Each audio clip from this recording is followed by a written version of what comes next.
Borussia Dortmund 0, Real Madrid 2. Real Madrid have done it once again. The inevitable Carlo Ancelotti and Real Madrid win yet another Champions League, their 15th in their history, whilst it is heartbreak for Dortmund at Wembley. Hey guys, welcome to the channel, welcome to another video. Yes, we're on a night in which history was made once again by Spanish royalty in Real Madrid. They are yet again champions of Europe. A massive night for those in the all-white infamous strip of Real Madrid. But spare a thought for Edin Terzic and for the entirety of Borussia Dortmund. Absolute heartbreak in a game that was very strange, and in a game that became more and more predictable the more it went on. I'll of course explain more. We'll of course talk about the game. We'll of course talk about where it leaves both clubs and everything else. But before we go any further in talking about the game and the triumph of Real Madrid tonight, would like to remind you all to please like the video and also subscribe if you're new. Both things are always and very greatly appreciated. Get involved in the comment section. Let me know your thoughts, your comments, opinions, predictions, feelings, whatever you want to call it. That'll make for great interest in reading, I'm sure, down below. Please do get involved. Please tell me what you thought about tonight's game, the result, the triumph of Real Madrid and everything else in between. It will be great for great and interesting reading, I'm sure, down below. Along with everything else will be greatly appreciated. So without further ado, let's get on with the video. Let's talk about Real Madrid's triumph tonight and Dortmund's overall heartbreak. It was a game in which I very much predicted in my preview. I said that Dortmund need to make their chances count. I said that Dortmund need to find the back of the net when they are on top. And they failed to do so. The more the game wore on, the more predictable it came. Dortmund actually played very, very well for large parts of the game. The game turned on its head once that first goal from Dani Carvajal went in.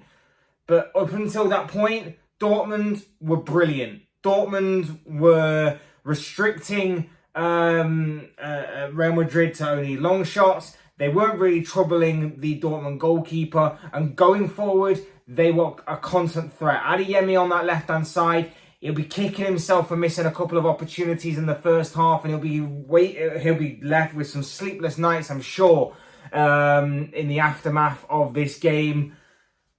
But he was a constant threat. Füllkrug was occupying both centre-backs. It was a very good, well-worked operation by Dortmund for the large part. The only criticism is that they didn't take their chances when it came to them. And as a Liverpool fan, I can say that I have been there and done that. And I don't want to obviously bring Liverpool into it when they're not or anything. But obviously I can draw my own experiences here.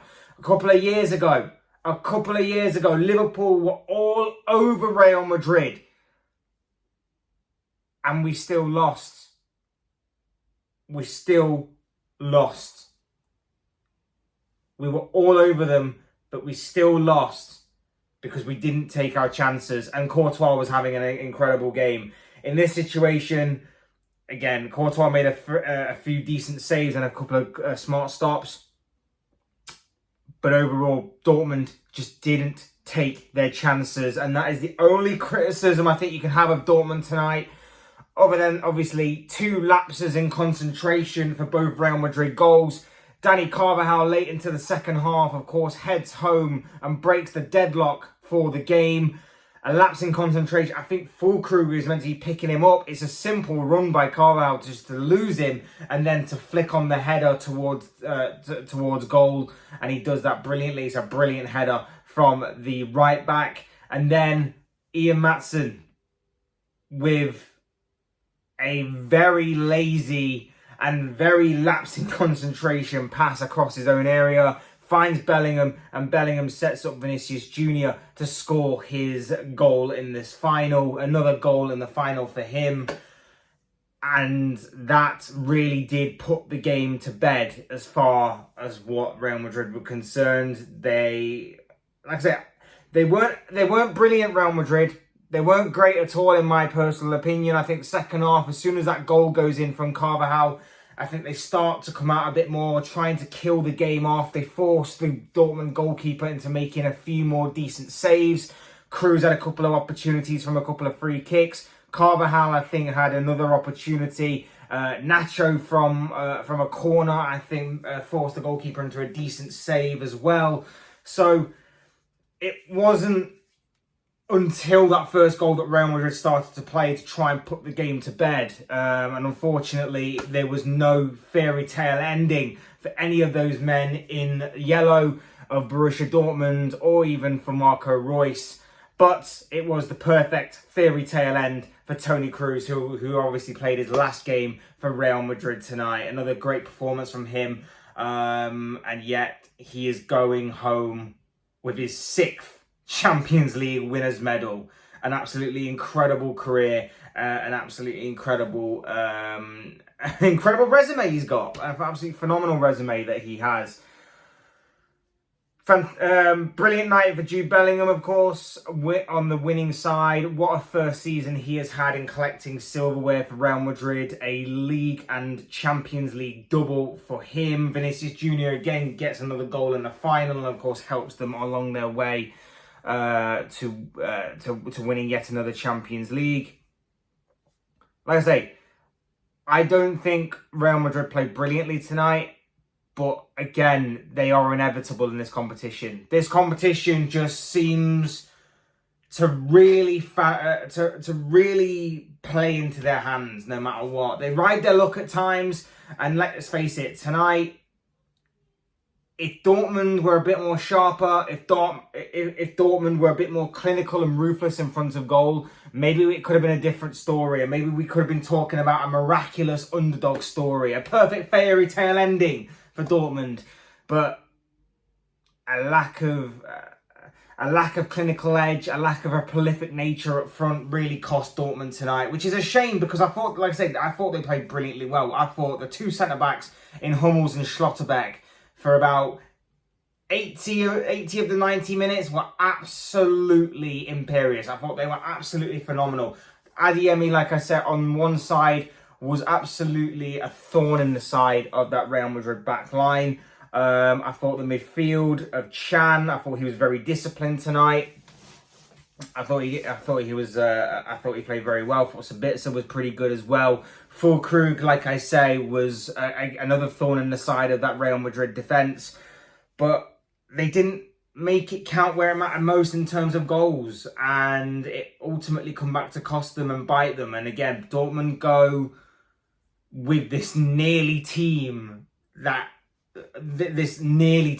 know, the ones that are always challenging Bayern Munich but never quite get there. Last season, they bottled it on the final day of the season to cost themselves the Bundesliga title. And then this season, to be so close to winning a Champions League title and being the better side, in my personal opinion, for about 80 odd minutes, maybe throughout the entirety of the game.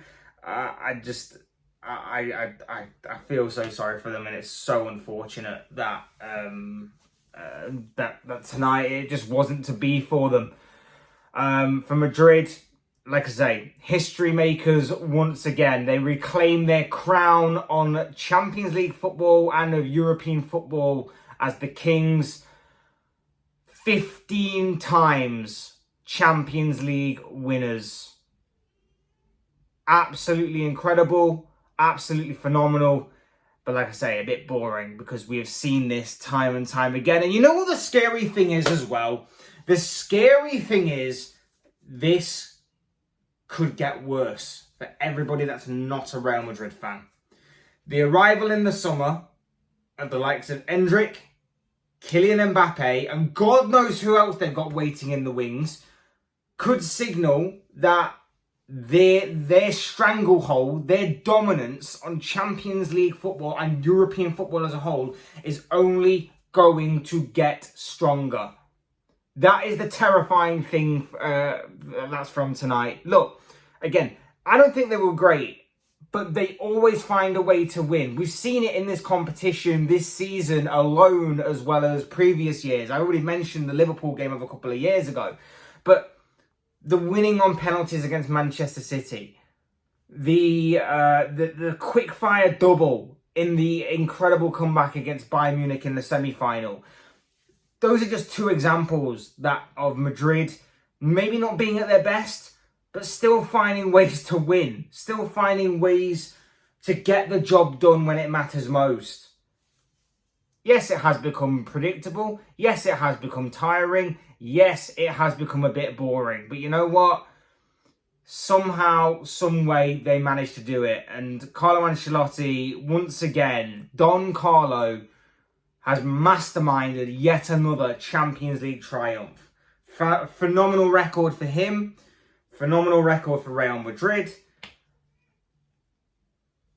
And I don't necessarily know who manages to stop them on a consistent basis. And like I say, with the strengthening that this team is going to go through, I'm scared for the future of Champions League football. And I don't even think the format change next season is going to stop that. I don't even think the format next season is going to change that at all.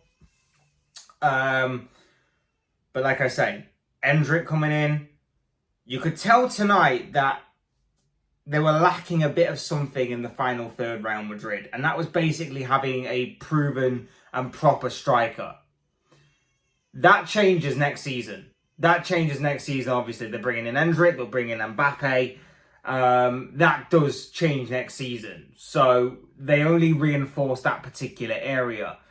Bellingham's going to be a year older. Vinicius is going to be a year older. They're going to enter like the primes of their career. Like, the only thing you could say is that they're going to lose Toni Kroos, but let's face it, when you've got Valverde, when you've got Tchouaméni, and when you've got Camavinga waiting in the wings to pounce, alongside Bellingham, alongside whoever else they're going to bring in as well because they're Real Madrid, it's scary times. It's definitely scary times for the whole of European football and scary times for those that are obviously going to be rivals to Real Madrid going forward. It's going to be interesting. It's going to be very interesting to see how things continue from there. But the bottom line tonight, it's Real Madrid's night. 15-time Champions League winners now, thanks to goals from Dani Carvajal and Vinicius Jr. Winning 2-0 at Wembley against Borussia Dortmund. Heartbreak and commiserations go out to Dortmund tonight. I thought they played brilliantly well, but ultimately just could not take their chances when it mattered most. I thought it's such a kick in the teeth. Such a kick in the teeth for anybody that was hoping for an underdog story tonight. Anyone hoping for a bit of an upset. And like I say, as a Liverpool fan, I've been there a few times against Real Madrid these past several years. So I understand exactly what Dortmund fans are going through tonight. But the bottom line is, Real Madrid reclaim their crown on European football. They are back on top of the Champions League. 15-time winners. Don Carlo has done it once again. And Real Madrid triumph once again in club football's biggest and best cup competition. And in my personal opinion, are looking set to dominate this competition and dominate European football for many years to come, with what they seemingly have got lined up in terms of recruitment, in terms of new signings, and maybe in terms of manager, if obviously things do continue to go well for a certain Xabi Alonso. I would imagine he's possibly being groomed for the position that one day will be vacated by Don Carlo. So my personal prediction here is Xabi Alonso to take charge of a incredible, phenomenal Real Madrid side.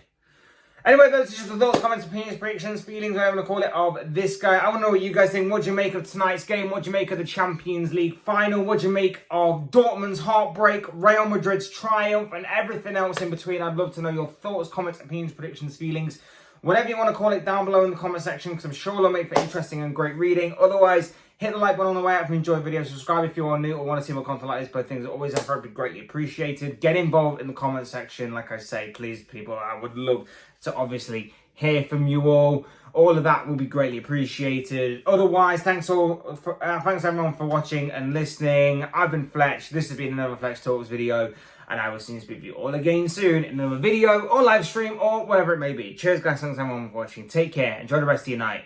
Speak to you all again very, very, very, very, very soon.